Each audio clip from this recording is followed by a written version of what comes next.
11. bölüme hepiniz hoş geldiniz arkadaşlar. Çarımız tam 86 level olmak üzereydi. Dedim o kısmı videoya alayım.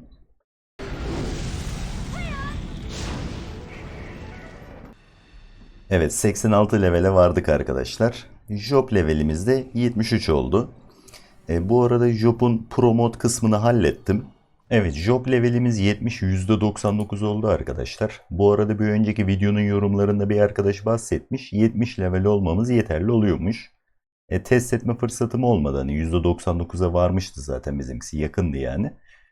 Buradan gelip bizimkisi TIF olduğu için bankanın arkasında, Doğuhank Banka'nın promote dediğimiz zaman 10 milyon gold, 10 tane de lowstone istiyor. Onları da hazırladık. Evet, artık yeniden 71 levele yükselecek çarımız. Bu haftaki önemli gelişmelerden biri, Stal çarımızı sonunda devreye aldık arkadaşlar. Evet arkadaşlar, Stal çarımızı da devreye aldık. O bankada 15 tane fate'imiz vardı. Bir 5 tanesini Stal'a attım.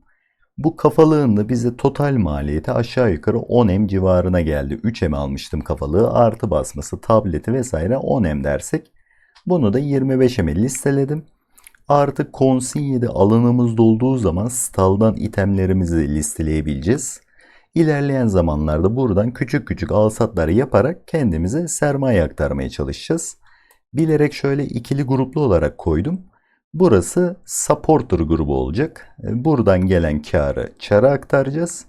Burasını kendi işlerimizi organize edeceğiz yine. Yine haftalık lamba görevlerimizden ufak tefek droplar da topladık.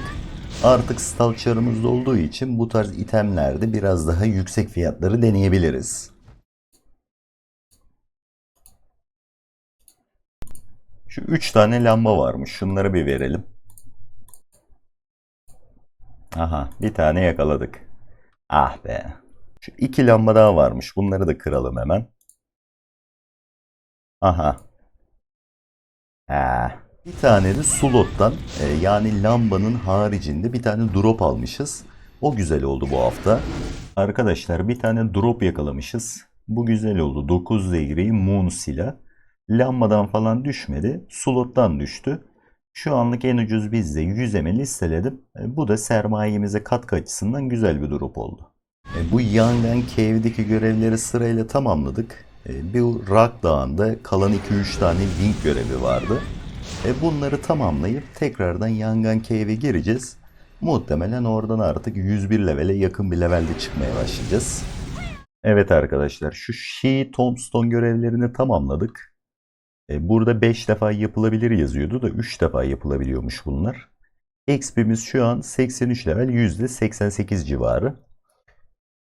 Bir de bunların bir üst modeli 84'lüklerin görevleri vardı. Onları getirdim. Sonra Tomb Warrior görevlerine geçeceğiz. Bunu da 3 defa yapıyor. Yine az X veriyor. 3,5 milyon X veriyor. 3 defa yaptığımızda 10 milyon X alacağız.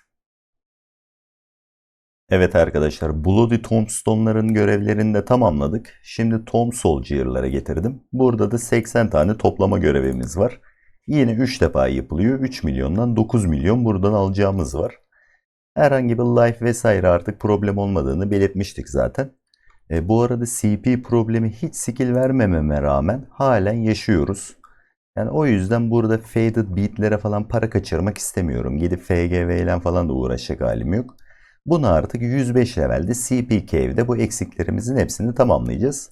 Şu an levelimiz 84, XP'miz de %13 civarında. Artık bu görevden sonra bir iki tane daha cave görevi var Yangan'da. Buradan Ragdağ'ına geçeriz. 85 levele ulaştık arkadaşlar. XP'miz de yaklaşık %28 civarında. Job levelimizde 72, %50'ye geldik.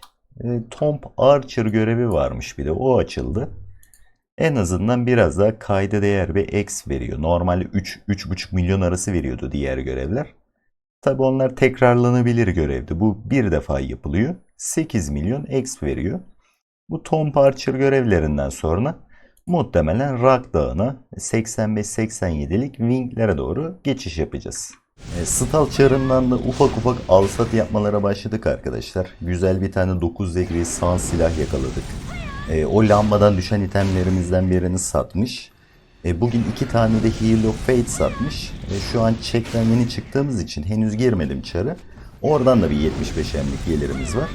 Yani ufak ufak orası para biriktirmeye başladı. Alsatlarımızın dozajını arttırmaya başlayacağız kademeli olarak. Evet arkadaşlar, yine tefeciyle ticarete başlıyoruz. Bir tane 9 degri sun silah buldum 100'eme. Bu çarla dolaşırken bunun hakkıydı yani. Ama gold'umuz yetmedi. Yani bunu da 100'eme gayet uygun. Yani 150'ye hızlı bir şekilde satmaya çalışacağım. Vaktim olsa 200'e, 250'ye falan o civarlarda satılabilir ama tüm gold'umuzu bağlayacağımız için bunu 150'eme atacağım stalçarımızda. 2 tane de Fate ilave ettim. 30M'den saydı yine tefeci. Üzerine 40M'de kendim gold ilave ediyorum. 100M'e bunu alıp 150M'e listeleyeceğiz. Evet, Stal çarından da ilk tahsilatımızı yaptık arkadaşlar. Lambadan düşen 9 degri sos silahı 10 ema atmıştım. 10 ema satılmış. Şimdi bazı arkadaşlarımız diyecektir hani niye kullanmıyorsun bu silahı diye. Yani şu an için bize lükse kaçar. Hem levelimiz 86'ya yaklaştı zaten. Hem de bir tane 9 degri moon silah atmışım. Bir de üzerine bu silahı değiştirip bunu atacağım. Hani 2 tane koymam lazım ki satılma ihtimali artsın. Gold lazım bize. Artık 10 degree'ye geçeceğiz yani. Şurada ben sun taksam da 2-3 level sonra 90 level sos staff bile şu 9 degree sundan çok daha kaliteli. O yüzden böyle bir tercihe gittim. Bir tane de yine item takviyesi yaptık arkadaşlar. Hani para harcamayacağım dedim ama böyle özel durumlar olduğu zaman yine bir takviyeyi yapıyorum. Şöyle güzel bir tane sun artı 7 omuzluk aldık. Evet arkadaşlar, para harcamayayım diyorum ama yine bizim bir önceki videodaki arkadaş kendi item parçalarından göndermiş. Yani bu arkadaşla ben iletişime geçeceğim. Bu muhtemelen bize küçük kardeş gibi. Hani olur ya böyle abinin kıyafetlerini falan giyersin o büyüdüğü zaman. Yani bu adam para harcıyor setine. Bir de gidip Light Armor Female yapıyor. Tam yani bizim ihtiyacımız olan itemleri sanki bu arkadaş bize set olarak verecekmiş gibi duruyor. 10 degree olduğunda, 11-12 degree olduğunda bunun geçiş itemlerini alabiliriz. Bu itemi de 45'e koymuş. Sun artı 7 gene heal'ları basmış. Bizim de omuzluk 8 degree kaldığı için bu mesela 92'ye 147. Bunun ise 141'e 227. %50'lik artış var. Burada tabi HP ile MP omuza girmiyor. STR int olarak da o kadar tahrik edici bir durumu yok. Hani buradaki sıraların, blue sıralarının çoğu boş. Bu kafalığımız gibi değil yani. Bunda 1570 HP vardı. Çok fark ediyordu. Aynı şekilde bir tane pantolon atmış. Ama buna yükselmiyorum. Neden derseniz onun da fiyatı uygun. Biz bunu 50'ye almıştık ama bu 40'e. Burada da 9 sıra blue var. Ama dikkatinizi çekiyorsa burada HP, MP, STR, int çok fazla kayda değer bir şey yok. Durability vardı ağırlıklı. Biz şimdi bu 313 durability şarjlı bir sistemde anlamsız. Gidip biz yani Medusa'nın altına falan girip 3 saat onu kesmeye çalışmayacağız. Hiçbir item yani. Hangi slotta kasarsanız kasın şarjlı bir sistemde bu kadar durability'ye gerek yok. Bu fortune istiyor item. Tabii ki atılmaz bu item. O yüzden bunu pas geçiyoruz.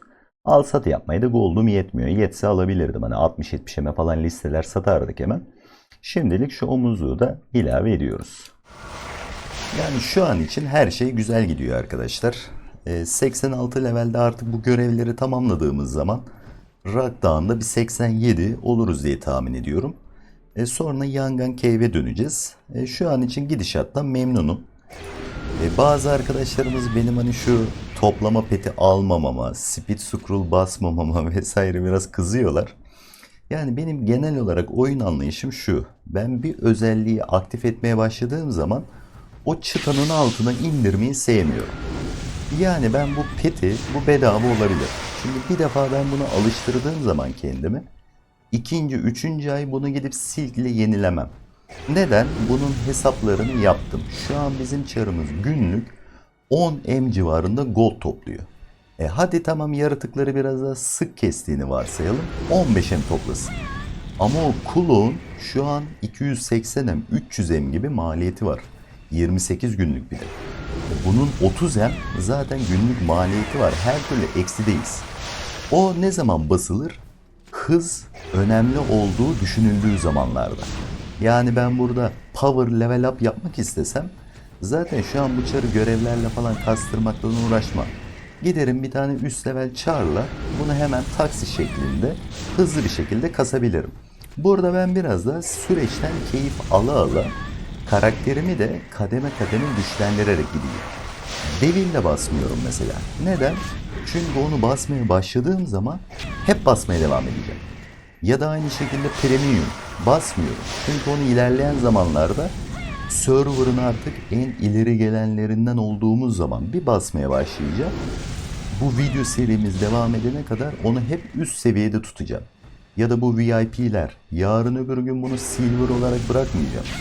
Gold buff'a çıkartacağım. Gold buff olarak tutacağım. Eğer Platinum'a çıkartırsam Platinum'da tutacağım. Yani bu benim biraz daha oyun anlayışımla ilgili.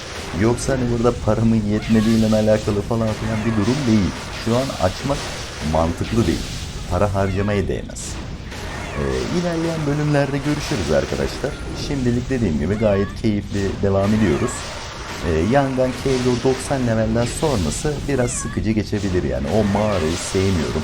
3 kat 4 kat yukarı çıkması gerekiyor çarın. Bir de pint olduğumu biliyorsunuz. Oraya ben gidip reverse de attırmayacağım çara. Her şarj olduğunda gidip gelecek, yürüyecek, bir 20 dakikası yolda gidecek. Bakalım hani belki oraları Alex'le bir tane parti denk getirebilirsem direkt lamba görevlerine umursamayıp direkt orada bir hızlı bir level atma şekline gidebiliriz. O biraz da alacağımız 10 degree itemlerle alakalı. Yeni videolarda görüşürüz arkadaşlar. Kendinize iyi bakın.